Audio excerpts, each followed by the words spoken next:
বিশ্বের সবচেয়ে গুরুত্বপূর্ণ জ্বালানি রুট হরমুজ প্রণালী সম্পূর্ণ বন্ধের ঘোষণা দিয়েছে ইরান। তেহরানের পক্ষ থেকে সাফ জানিয়ে দেওয়া হয়েছে, তেলবাহী ট্যাঙ্কার কিংবা বাণিজ্যিক জাহাজ কোনো ধরনের নৌযানী আর এই জলপথ ব্যবহার করতে পারবে না।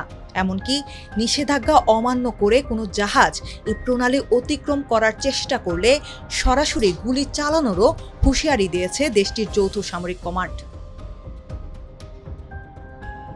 ইরানের এই যুদ্ধংদেহী ঘোষণার পরপরই বিশ্ববাজারে হু হু করে বাড়ছে জ্বালানি তেলের দাম। কিন্তু হঠাৎ কেন এই চরম সিদ্ধান্ত? এই উত্তেজনার সূত্রপাত ঠিক এর আগেই ইরানের বেশ কিছু কৌশলগত লক্ষ্যবস্তুতে নতুন করে জোরালো হামলা চালিয়েছে মার্কিন বাহিনী। মার্কিন প্রেসিডেন্ট ডোনাল্ড ট্রাম্প স্পষ্ট ভাষায় সতর্ক করেছেন, যদি কোনো শান্তি চুক্তি না হয় তবে এই হামলার মাত্রা আরও বাড়বে। ফক্স নিউজকে দেয়া এক সাক্ষাৎকারে ট্রাম্প হুঁশিয়ারি দিয়ে বলেন, ইরানের নেতারা অবিলম্বে চুক্তি স্বাক্ষর না করলে তাদের উপর ব্যাপক বোমা বর্ষণ করা হবে।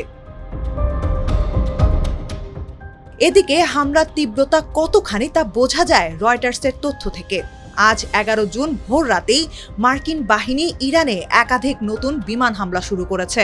অথচ চলতি বছরের এপ্রিলের শুরুতে দুই পক্ষ একটি নাজুক যুদ্ধবিরতিতে সম্মত হয়েছিল।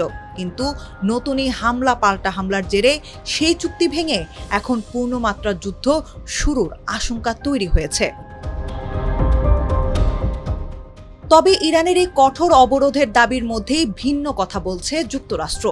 মার্কিন সামরিক বাহিনী সামাজিক যোগাযোগ মাধ্যম এক্সে দাবি করেছে, বাণিজ্যিক জাহাজগুলো এখনও হরমুজ প্রণালী দিয়ে স্বাভাবিকভাবেই যাতায়াত করছে এবং ওই অঞ্চলে কোনো মার্কিন যুদ্ধজাহাজ হামলার শিকার হয়নি। যদিও ইরানের রাষ্ট্রীয় গণমাধ্যম দাবি করেছিল তারা মার্কিন জাহাজে ক্ষেপণাস্ত্র ও ড্রোন দিয়ে সফল হামলা চালিয়েছে। কিন্তু এই সংঘাতের আসল খেসারত দিতে হচ্ছে বৈশ্বিক অর্থনীতিকে।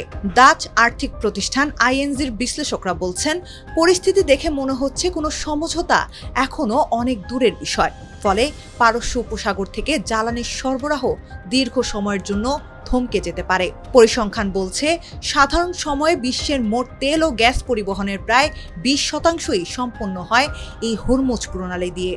মাসের পর মাস ইরানের এই অবরোধের কারণে বাজারে তেলের সরবরাহ তলানিতে ঠেকেছে।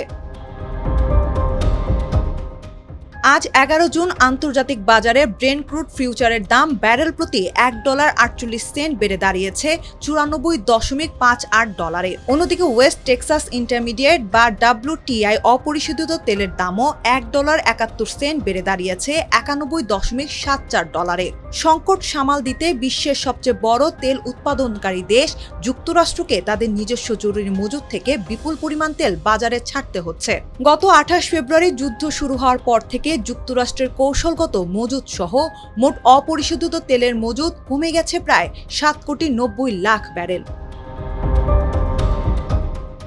পাশাপাশি রয়টার্সের জরিপ বলছে, মে মাসে অপেকের তেল উৎপাদন গত 2 দশকের মধ্যে নেমে এসেছে সর্বনিম্ন পর্যায়ে। মার্কিন নৌ অবরোধের কারণে ইরানের তেল রপ্তানি যেমন ব্যাহত হচ্ছে, তেমনি হরমুজ প্রণালী কার্যত বন্ধ থাকায় উপসাগরীয় অঞ্চলের অন্য দেশগুলো তেল পাঠাতে পারছে না। মধ্যপ্রাচ্যের এই নতুন উত্তেজনা শুধু যে আঞ্চলিক নিরাপত্তাকে হুমকির মুখে ফেলেছে তা নয়, বরং হরমুজ প্রণালীর এই অচলাবস্থা বৈশ্বিক জ্বালানি সরবরাহ ব্যবস্থা এবং আন্তর্জাতিক অর্থনীতিকে এক চরম অনিশ্চয়তার দিকে ঠেলে দিচ্ছে।